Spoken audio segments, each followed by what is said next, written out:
week to talk about the local real estate market like we are every Sunday right here on 970 WFLA. I'm joined by David Diaz with Waterstone Mortgage this morning, like I am every Sunday. Good morning. And good morning. And we're going to have Michael Barbino from my Sarasota office call in about halfway through the show today to talk about the Sarasota market.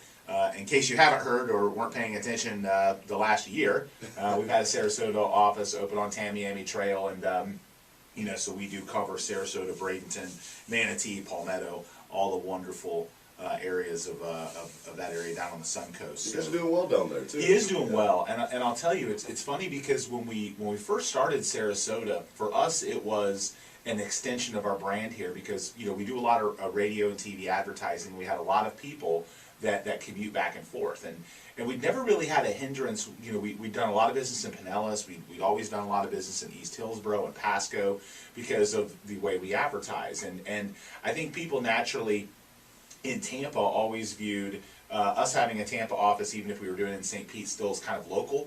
And in Sarasota, that it wasn't perceived that way. So we wanted to hire some local people, open a local office, because we were getting the opportunities. We were getting people calling us saying, "Hey, I see all the things you guys are doing. I hear about you. I want you to sell my home in Sarasota, but it doesn't look like you're here."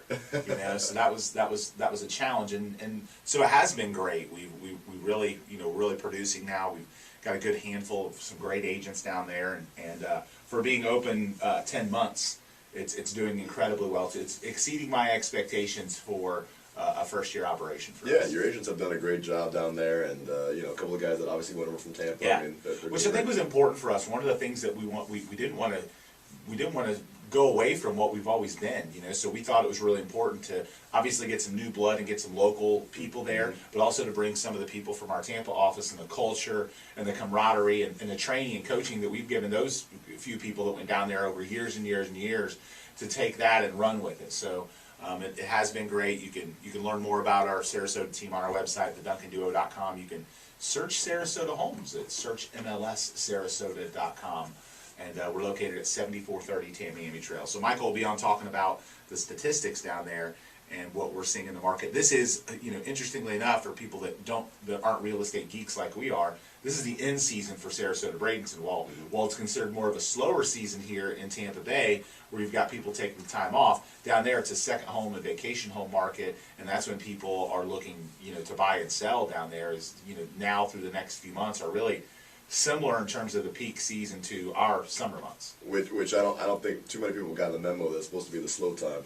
Right? Well, that's true. It hasn't slowed down that much. I mean, I feel like from the statistics that I look at, November, at least November closings are going to be probably the slowest in the last few months, but compared to prior Novembers, still incredible. What's crazy for me personally, I mean, November is the 2 months we say that are the slowest in our business are November and January. Yep. And everything else is pretty much hot. Yeah, pretty consistent. Year-round. Yep. But this November, for whatever reason, has just exploded for me personally. That's so awesome.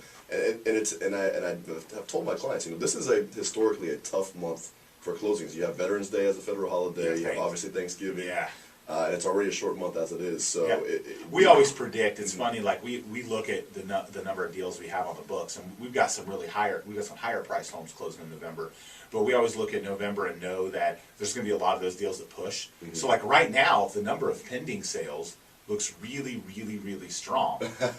But I also know that once we start getting into mortgage and title companies taking time off and vacations and all that kind of stuff, and then just the natural staffing challenges at the end of the year, that there's going to be some deals that get pushed into December, which is why December is always so strong. I mean, what a lot of people don't understand is those contracts written that were closing in November that pushed to December always make December look artificially great, when in reality, if all those got closed in November, the 2 months would probably be pretty consistent. That's probably partially the reason. Also, for those buyers out there that are contemplating buying, right now or maybe at the beginning of the year, there is a definite advantage to closing before the end of the year as far as the tax. No kidding. The homestead exemption.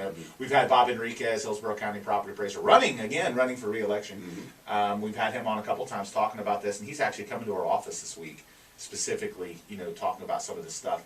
And I think the interesting thing about the homestead exemptions, it's one of those things that's really hard for people to grasp because the math behind it's a little complicated. But just take our word for it that closing in December is better than closing in January for homestead. Yeah, as long as you do it before the end of the year and it's going to be your primary home, Yep. you're definitely it's probably worth a couple $1,000s to you Yeah. to close before. Especially the end over of a the year. period of time, because you're locking in that assessed value sooner, and we know values have continued to go up. So each year your taxes go up.